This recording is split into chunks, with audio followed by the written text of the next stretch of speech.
எனது மகள் தான் படிக்கணுமாம், தான் பெரியாளாகணுமாம் என்று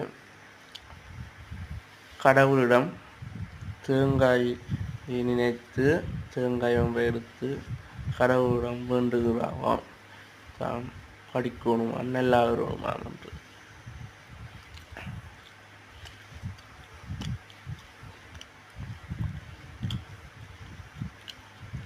இப்போது அவ கோயிலை வலம் வந்து கொண்டிருக்கிறார் சுத்தி.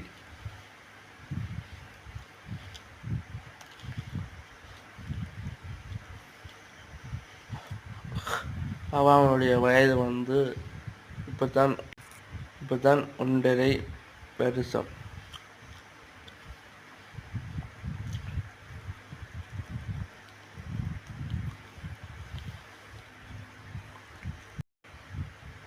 ஒன்றரை